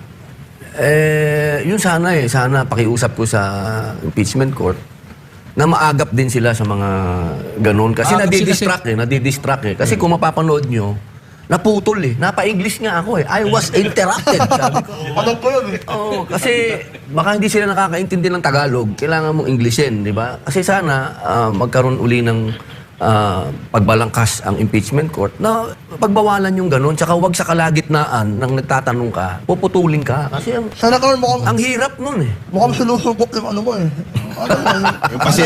pero dati meron na palabas, di ba? Nung impeachment trial ni Erap, Presidente Erap, si Miriam ang tumindig at pinalayas yung yung mga nagtatatawanan lang, nangingisihan. Pinatawag yung Sergeant at Arms at pinalayas yung... Pero sino dapat ang mag-ganun? Pwede ba dapat presiding officer? Oo, dapat yung... Yung presiding officer. Hindi pwedeng any senator? Pwede rin. Pero ang presiding officer ang mag-o-order sa Actually, may nag-react no? May nag-react. Yung bell ringer, pinagalitan. May tanong ako na trabaho yun. May tanong ako sa'yo. Kasi ang puntos ko lang doon, hindi naman ako yung mahabang magsalita. Ang mahabang magsalita, yung sumasagot Akala ko nga, sasabihin mo, don't what me Nakakaya ko yun Pero Senator, pwede mo bang pangalanan yung mga maiingay na yun? Mahaba magsalita. Yung napagalitan niya? Hindi, sa prosecution niya. Ano sila? Grupo sila Grupo silang gano'n. Una na yung lawyer nila Una na yung lawyer nila na... Mabagal magsalita? Yung tumutula din. Kaya nag-fake news. Ay ba pa yun? Ay ba pa yun? Si Atty. Lorna, yun nandun. Ito lahat na nakaupo nun. Yung mga kangit. Pero Mga pangit Sobra ka naman. Dispensa, no? Hindi, yung dispensa nila kasi... ng damdamin. Bugso ng damdamin. Hindi, yung kanilang dispensa pang-aasar Hindi naman tunay na dispensa yun. Senator, halog ako. Asaran nila natin. Hindi naman ako naaasar kasi kahit anong... Hindi ako, asaran ko sila. Kahit anong sabihin nila, ako kasi laging ang aking pananaw sa buhay, pag habang pinapansin mo ko, ibig sabihin na apektuhan ka sa akin. So, hindi ako ang may problema. Ikaw ang may problema sa akin. Todo na natin, Senator. Di ba sabi mo dati, hindi ka tatakbo? Opo. Mag-declare ka na kaya para lalo silang magalit. Oo, baka atakihin sa puso.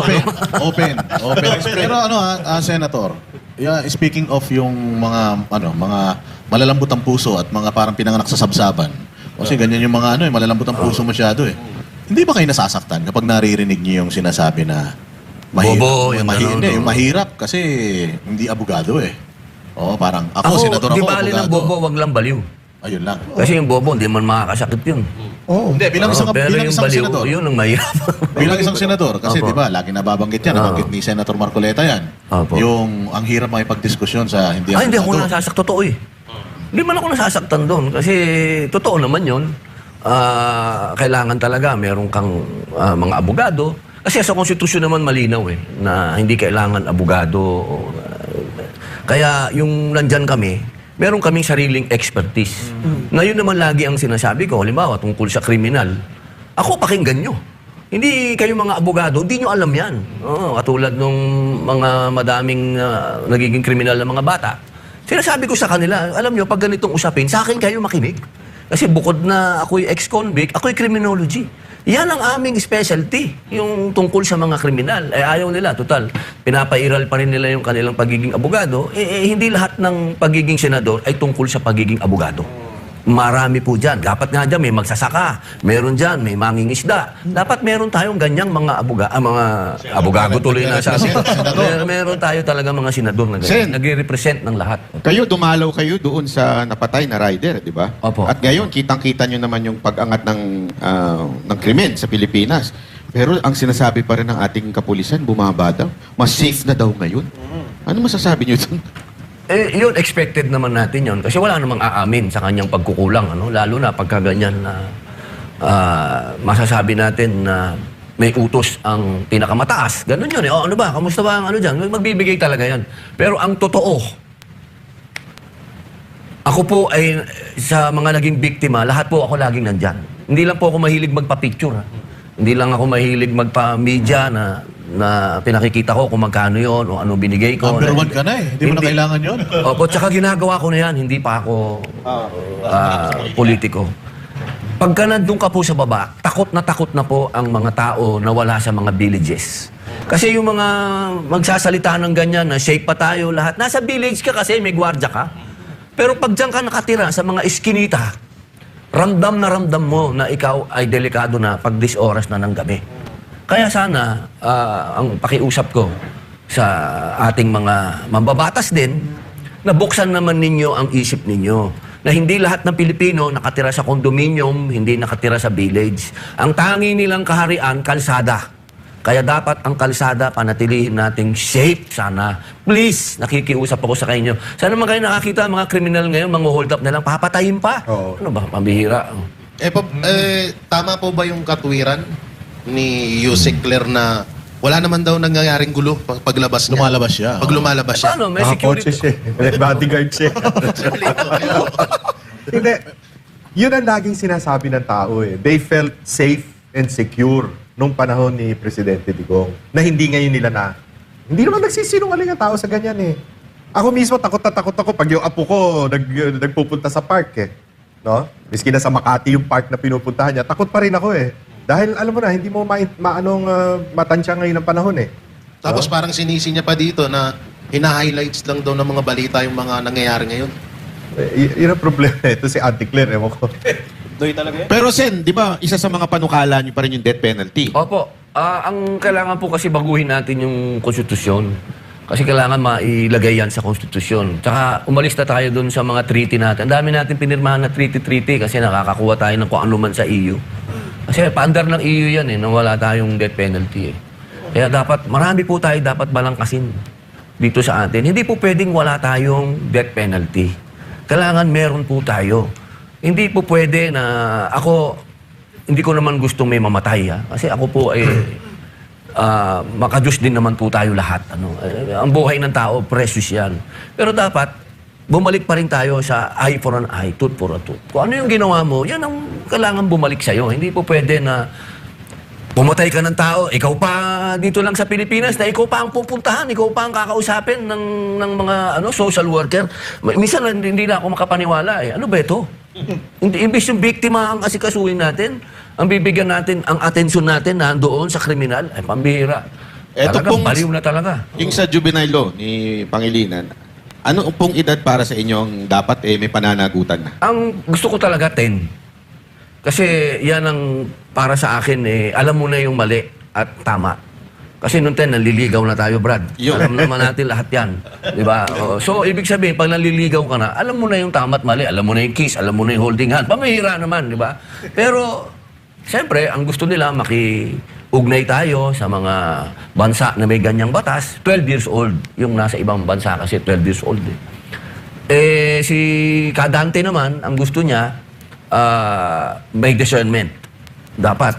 Yung sa akin kasi naman, pag doon tayo sa may discernment, ang tagal ng trial niyan. Oo, kasi para patutunayan mo pa. Hindi, para sa akin kasi pagka gumawa ka niyan, shoot ka muna. Shoot ka muna. Kasi naranasan ko pare. Hindi naman ako nagsasalita dahil hindi ko naranasan. Hindi, nagsasalita ako kasi naramdaman ko yan. Nung na-shoot ako, talagang may realidad ka eh. Pag nakarating ka na sa kulungan at nakita mo na ang kulungan, automatic, doon papasok sa'yo, gusto kong magbago. Lalo na. Kaya lang, Sen, alam naman natin ang sitwasyon ng kulungan natin. Bilang ex-convict, sa tingin niyo po ba, mare-reform itong mga makukulong o lalo lang magiging tarantado? Nung pumasok kasi ako sa Bilibid, ang inabutan ko talaga doon, magulo. Pero nung nandun po tayo, nagtayo tayo ng therapeutic center sa loob para sa mga drug addict, sa mga drug offenders. Marami din po tayong ginawa doon eh. Sa loob, hindi naman po tayo nagpalaki lang ng anuman doon. Opo. So, ibig ko pong sabihin, kapag juvenile ang pinag-usapan natin, dapat may juvenile detention center tayo. Huwag nating dalhin doon. Huwag silang isama doon sa mga hardcore. Pero dapat nakikita nila. Kumbaga, ito yung juvenile detention center, ito yung New Bilibid. Nakikita mo ang pupuntahan mo kapag hindi ka pa nagbago. Kasi eye-opener din ng Muntinlupa eh. Pag nakita mo din ng Muntinlupa na nung panahon kasi ni Digong, ang maganda nung panahon ni Digong, kasi nung panahon ko talagang kalaban ko dyan, yung mga drug pusher eh. Yan, mga drug lord. Yan ang mga nakalaban po natin dyan sa loob. Nung panahon naman ni Digong, nalinis niyan eh. Nalinis yan eh. Gumanda ang takbo ng Bilibid eh. Sana magkaroon tayo ng ganong klase uli na pamunuan na ang kriminal takot. Hindi po pwede kasi ang kriminal masiga sa iyo eh. Hindi pwede. Hindi pwede ang kriminal nakabarong din. Hindi pwede. Kailangan ang kriminal, alam niya kriminal siya.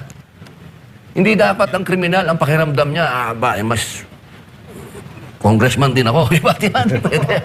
Sir Lito, nabanggit nyo rin sa mga ilang vlog nyo na matagal na rin po kayo na katulad kay Erap, kay Aquino.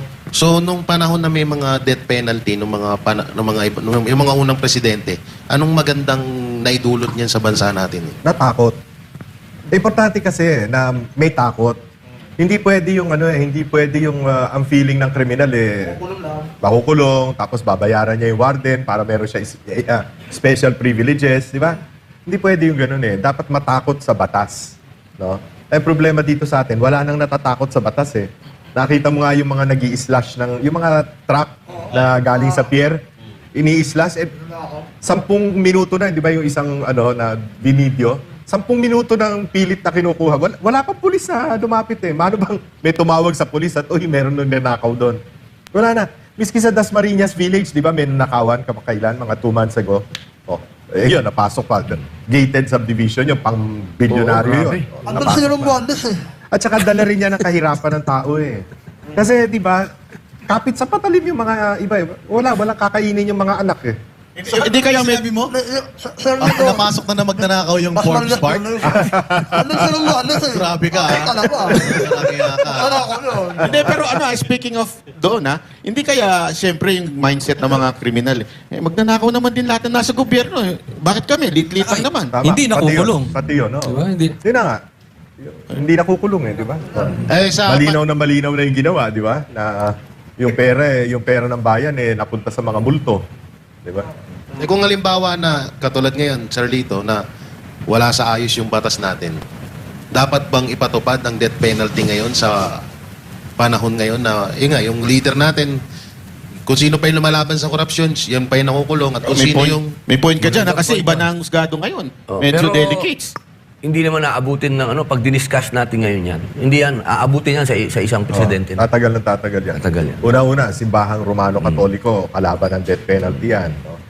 Kanya umatras si GMA noon Presidente GMA. Dati may death penalty tayo eh. Di ba yung isang rapist,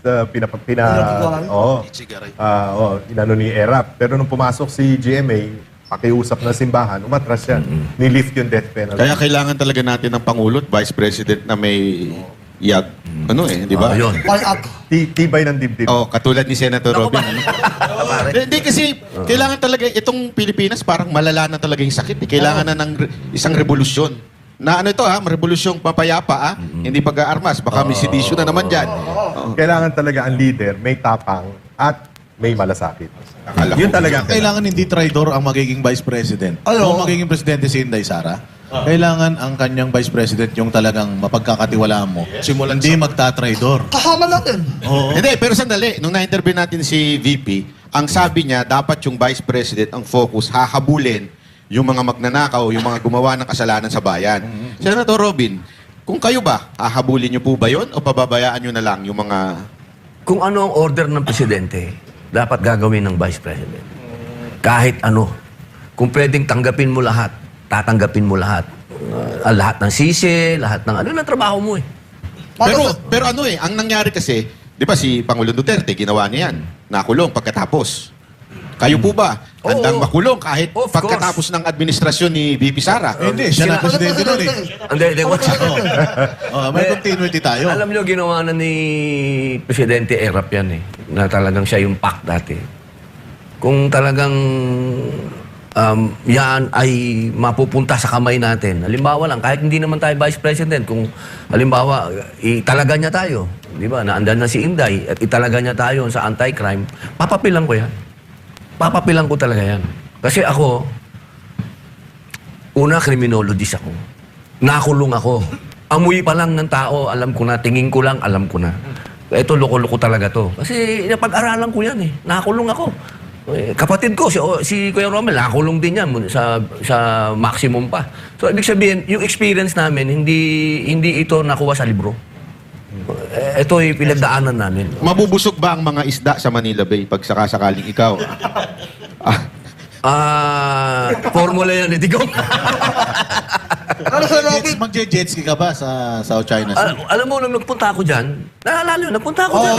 Unang-una, hindi ko nga alam ba't siya tinatawag ng senador. Siya ang unang-unang pumunta dyan. Ako unang Bago pumabay si Tiberos. Wala lang akong ganong, kasi ang kasama ko noon mangingisda. Wala lang akong ganong klaseng yaman na nakapagdala. May nagpunta doon eh, di ba? Naka-jet ski. Wala lang akong ganong yaman na nakapagdala ako ng jet ski. Pero ako, nakipaghabulan talaga ako sa mga China Coast Guard. Talagang may video po yan, may pelikula. Pinalabas pa po yan dito sa SMN. Yung mapapel, ginawa na ba niya yan? Yung may paghabulan dyan? Puro sat-sat din lang yung isang yun. Oo eh. Pero sa Rocky, may iba tayo. Kasi, ayun na, sabi naman Sara, pag naging presidente siya, gusto na yan yung vice president niya. Hahabulin yung mga kriminal, yung mga nagnakaw. Okay lang ba sa'yo, habulin mo yung tropa mo, kaibigan mo? Oo, wala namang, sa sitwasyon ng Pilipinas ngayon, hindi dapat tayo kaibigan. Pagka ganyan ang naging mentalidad natin, wala tayong, alam mo, parang dapat ang gawin natin, parang ginawa ng Mother Russia, ginawa ni Putin. Sinabi niya dun sa mga kaibigan niya, kung hindi kayo magbabago, umalis na lang kayo. Dapat ganun. Itong mga to, iwan nyo dito lahat yung mga kayamanan yung pinagkukuha. Umalis na kayo. Paano kung ayaw nilang... Ay, wala na tayo. Nag-warning ka na. Alaputin tayo. Paano kung manlalaban? Mag-ano? Maglalaban. Ito ba? Lalaban sa Linawin mo kasi. Gawin mo, gulo mo kausap eh. Maglaba eh. I-text mo na lang. Manlalaban. Ayun. Manlalaban. Wala tayo. Alam mo, kasi ako yung taong hindi naman ako mayabang. Na ganito yan, ganito yan. Nakikuyuhan. Hindi naman ako ganun, di ba? Pero pumapalag naman ako. Ayan. Pumapalag. Ayan ang gusto ko marinig. Oh, hindi. Actually, Ah, alam mo, inaantay nga ng mga yung magkaroon ng Richard Gomez part Uy! sa Senado eh. Best friend na natin. Oh, best friend. Hindi, pero yung inaantay ng iba, di ba? Yung biglang lusob na lang. Pag kumano na yan, ilagay na yung kamay sa ano. Papumalun na yun, ha? Lagi nga nilang sinasabi na ako daw yung mag-uumpisa ng gulo. Hindi po. Nakikita naman nyo, pagka may ganun, pinapasok ko yung kamay ko dito. Ibig sabihin, disiplinado naman po ako. Wag ako sa'yo, manununtok na yan, manununtok na po. Kahit naman po nung pinagtutulak ako doon, hindi nakita nyo ba akong... Parang ang niyakap ka ron. Hindi ka ba na-violate noon, Sen? Kasi yung daming lumabas na mga ano noon eh. Parang iba eh. Hindi, yung kamay ba hindi naligaw? Di ba kaibigan ko din naman po yun. Di ba ka lang naligaw kasi yung kamay? Nagtaka nga ako nung nangyari yun eh. Nagtaka nga ako eh. Ano to? Ba't niyakap ka gano'n? Hindi naman po. Hindi mo sinabi, Sen, na huwag mo akong hawakan, huwag mo akong hawakan. Sinasakal din kayo? Naku po, Di ba, malupit yun. medyo nagulat din ako eh. Oo, nagulat din ako. May pag... Sen, yung yung maiba tayo, yung sa parang babae na ano sa'yo na, ba't wala bang bumaril dyan? Ano yan? Ano sabi? Ano kasi ako doon eh, nagulat ako. Na ganito na ba ang bansa natin na pwede kang magsalita lang ng gano'n sa wala bang babaril dito kay Robin Padilla. So ano lang ako kasi sunod-sunod na krimen tapos may gano'n na tao. Ang nag-react yung mga kapatid kong Muslim. Parang ang gusto nila i-boycott yung isang airline. So nag-react yung airline. Tinanggal nila yung babae yata sa trabaho. So ako naman, wala naman akong intensyon na mawala. Ang hirap-hirap na nga ng buhay sa Pilipinas. Magtatanggal ka pa ng isang batang babae na hindi lang alam ang sinasabi, na nahawaan lang ng kabaliwan, di ba? Sabi ko doon sa airline na sana ibalik na lang yung babata. Natuto na yan eh. Siguro hindi na nauulitin. So binalik na po? Sana po. Kasi ang huli naming pag-uusap, noong Monday, gagawin ng airline. Bakit tila mga babae yung mga bumabanat sa iyo, no? Parang hindi, 'di ba? Kasi si Angel parang kulang sa aruga. Yung Napainom na tubig si boss. Hindi naman patron natin. Yung babae parang kulang din sa pansin. Laging siya ang target, ano? Sino pa? Color Castro. Sino? Claire Castro. Kasi ha? May bading pa, yung sa kabila. May bading pa na bumabanat kay Senator eh. Sino? Meron. Sino? Yung nandun sa kabila, yung ano ba yun? Bakling. Falsifikado ba? Oo. Wala yun. Yung gay. Wala. Gaydar. So mukhang talagang kursanada kayong mapansin ninyo, ano? Ang mga... Doon sa mga babae, pwede naman niyo po akong diretsahin. Huwag niyo na pong daanin sa ganyan. Kasi ano pa yan eh, paligoy-ligoy pa tayo. Pwede naman akong diretsahin. Saan kinetic energy o kinetic force galing kaya yung ano na yan? Physics na yan.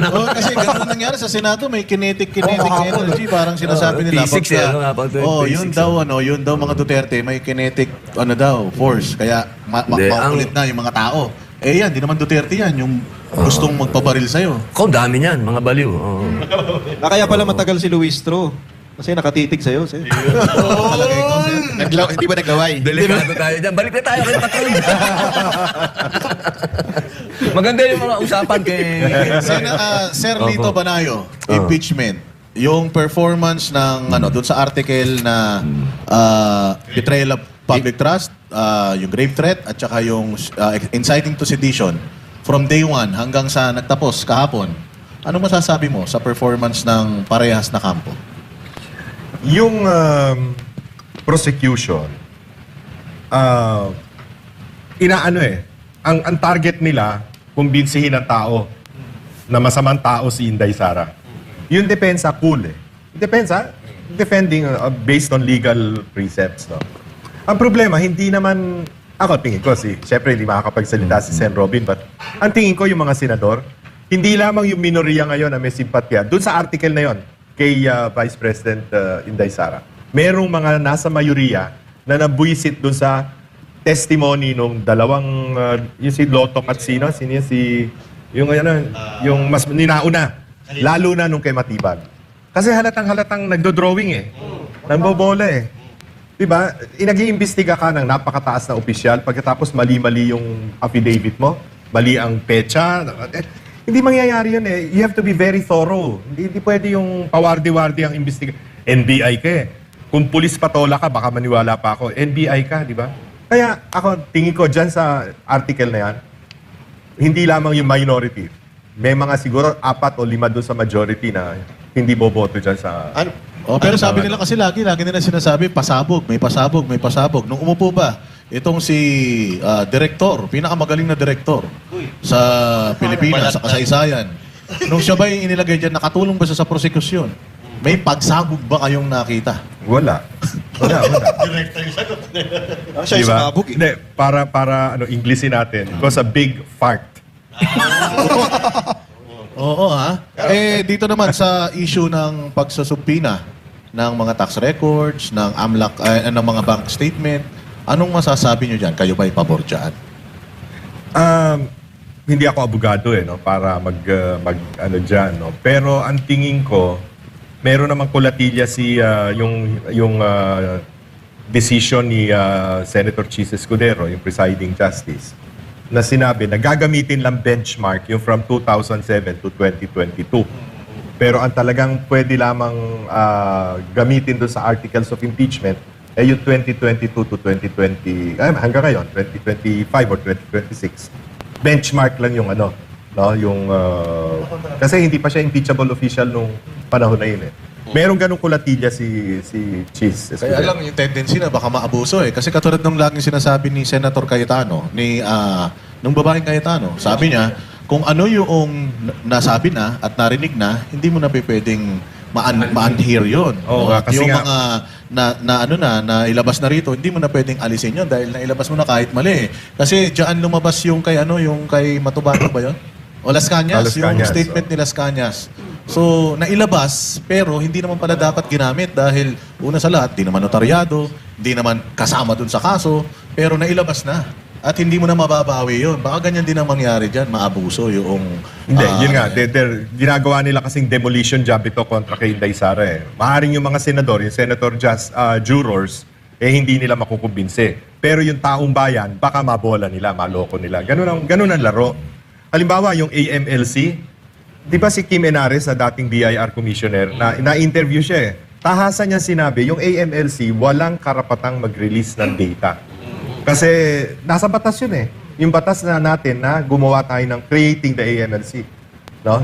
Walang karapatan yun. Pero sa 1987 Constitution yun. Paano yung 2026 Bendalo Constitution? Anything goes. Pero maganda yung sinabi ni Senator Robin dun sa kung gusto nyo buksan na lang lahat. Handa ba kayo, Sen? Yun ang inaantay ng taong bayan. May kumagat ba sa hamon nyo na yan? Nung sa salin, gusto ko naman purihin din yung mga kasama kong senador. Nung sinabi ko yan nung aking privilege speech, kasi FOI ako yun Freedom of Information. Privilege speech ko yun, hinamon ko yung mga mambabatas. Bilip naman ako dun sa mga kasama kong senador. Nung nilabas ko yung akin, nilabas din nila yung kanila. Kaya sana dito, sa hapon natin, na pati yung mga bank records, gawin natin. Properties, lahat. Kasi yan ang gusto ng tao. Kaalaman, no? Actually, 2 bansa na lamang ang meron pang bank secrecy law. Pilipinas at Lebanon. All countries all over the world, walang bank secrecy law. Only the Philippines and Lebanon. Ano to? Lahat kahit ordinary citizen? Walang bank secrecy law. Pag kailangan ng batas na tingnan yung iyong bank records, can be done. Naku, di malalaman kung sino nagbayad dun sa namatay na vlogger. Ayan na. Oo. Diba? Pwede lumabas lahat. Dito lang, tayo lang. Lebanon at saka Philippines. Pag yan ang ginawa natin, matutuwa ang taong bayan. Yan yung mga isang hakbang na sana, inshallah, pagka nag-iba na ng administrasyon, maitulak natin. Pero hindi po ba maabuso yan? Hindi. Mas mahirap yung para sa akin kasi, pag ikaw ay nasa gobyerno, payag ka kung ang taong bayan ang umaabuso sa'yo. Kesa naman ikaw ang umaabuso sa taong bayan. Taga-gobyerno ka eh. Okay lang yun. Walang problema doon. Dapat handa ka doon. Baka bumaba yung survey bigla ni Senator. Dahil sa sinabi niya na yan, ang dami niya makakalaban dyan. Mga magnanakaw lang naman makakalaban niya eh. Bayaan na natin yun. Pero maiba tayo Total, kanina pa natin binibiro si Senator, no? Matanong ko na rin si Sir tsaka si Senator sa pagka-Vice President. Diretsuhin na natin. Kayo po ba, halimbawa, sinasabi nyo, dapat taga Maynila, kasi para di ba, taga Luzon. Ngayon, sinasabi naman ni VP Sara, yung ipaglalaban, yung hahabulin. Pabor ba kayo? Ito na yung tanong. Pabor ba kayo na mag-Vice President si Baste o si Senator Robin? Baste. Baste, Vice President Inday Sara? Hindi naman pwede yun. Napuso yun. Hindi maganda. Hindi maganda. Hindi maganda. Hindi naman. Masyadong parang dynastic, hindi siguro. Pero, as a political strategist, dapat, kung taga-South ang kandidatong presidente, mas maganda kung ang kunin niyang Vice President, taga-Luzon. Ay, no! Senator Sandali, Robin! sandali. Linawin natin ha, baka mamaya tinutukoy si Senator Amy, yari tayo niyan. Hindi naman siguro, no? Babae mukhang. Ayun, para malinaw lang. So, kailangan lalaki. Well, normally, ibinabalansi mo yan no? Meron lang mga pagkakataon sa ating kasaysayan na hindi nasunod yon. Cory and Doy. Yung isa taga Tarlac, yung isa taga Batangas. Si Macapagal at saka si Noli de Castro, si Gloria at si Noli de Castro. But mula nung si Pangulong Duterte, nabalik yung north-south balance. No? At lumakas ang Mindanao. Ngayon lang na nakita ng buong Pilipinas na ang Mindanao pala merong isang boses. Kaya napakahirap mong manalong senador kung kalaban mo si Vice President Inday Sara. Kasi 24% of the national vote is Mindanao. Eh nakita mo yung resulta ng 97% si Inday Sara sa Mindanao. Tapos, yung Visayas, that's 20% of the vote. 10.5% of that is Cebuano speaking. So 24 plus 10.5, you're talking 34.5%. Puwera pa yung mga Bisaya dito sa Manila at all over Luzon. No? So, mas maraming Bisaya kaysa sa mga Tagalog. Sa So, totoo pag lang. bumoto ka sa impeachment ni BP Sara, re-electionist ka, patay delegates ka. ka. May problema ka. Pero ang tanong dito, halimbawa lang, hypothetical, nagtanong si VP Sara Duterte, Sen. Robin, pwede ka bang maging vice? Nakakatakot yung tanong na yan. No? Siyempre, pag dumating yan, alam nga naman tanggihan ko. Napaka, naman nun, di ba? Napakapangit para tanggihan. Hindi, wala pa sigurong nagmamahal sa Duterte na tatanggi sa ganyang... Basta isa lang ang tanong ko sa kanya. Approve ba yan ni Digong? Yun. Yun. Eh, Yun ang paano? tanong. Kung si Opo. Digong sumulat sa'yo mula sa Hague, sinabi niyo sa 2028, gusto kitang maging vice Tulungan mo president. ang anak ko. Ay, kung kay Ma'am Inday, 100%. Pag si Digong nagsabi, 1,000% yes yun. Opo, So, opo. Senate VP Sara Duterte, narinig nyo na po ang sagot.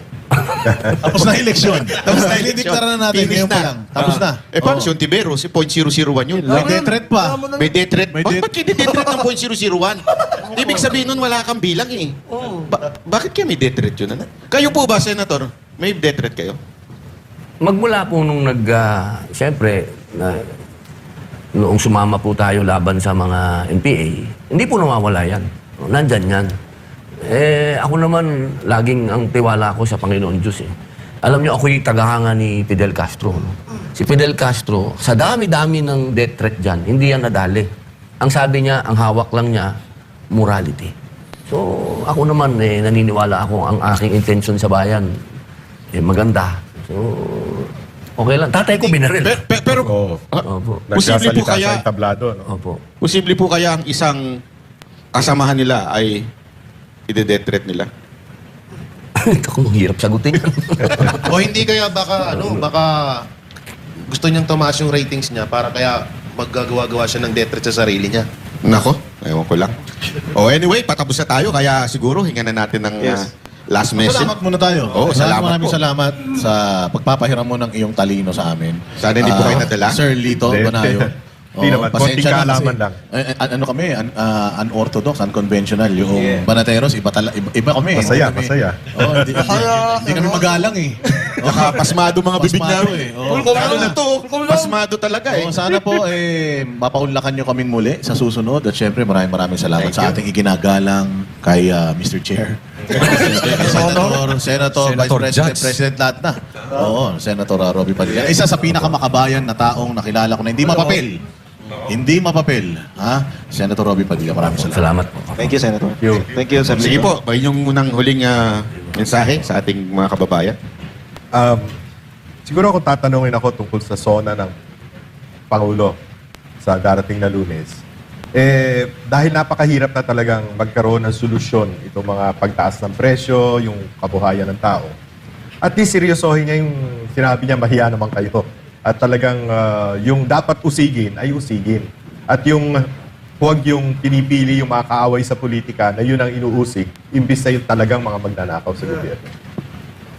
Senator Robin? Ako naman po, mga mahal kong kababayan, napakarami pong nagsasalita dito sa ating bayan, kung sino-sino. Ang akin pong imungkahi po sa inyo, sana po ang pakinggan natin mga katulad ng ating patron, na talaga pong sa matagal na panahon, alam na po nila ang nangyayari sa ating bayan. Doon po tayo makinig. Sa kanila po tayo kumuha ng mga, may matututunan po tayo. Katulad po ng Banateros, nandito, marinig po natin yung malayang pagpapahayag. At sana po dumating ang panahon na muli tayo makabalik doon sa tayo po malaya ding makakalakad na sa mga kalsada na wala po tayong iniisip na tayo baka hindi na umabot kinabukasan. Yun lamang po, maraming salamat. Maraming salamat ha. Ayan, at dito nagtatapos ang episode ngayong araw ng Vox Populi, ang programang Daluyan ng Tunay na Boses ng Bayan. Sige po. Pastor, I love you, Pastor. Wala pong makakasira sa ating pagiging magkaibigan. Yun. Again, abangan ang susunod na episode sa susunod na linggo, alas 6 hanggang alas 8 ng gabi, dito lang sa SMNI Vox Populi, ang boses ng bayan.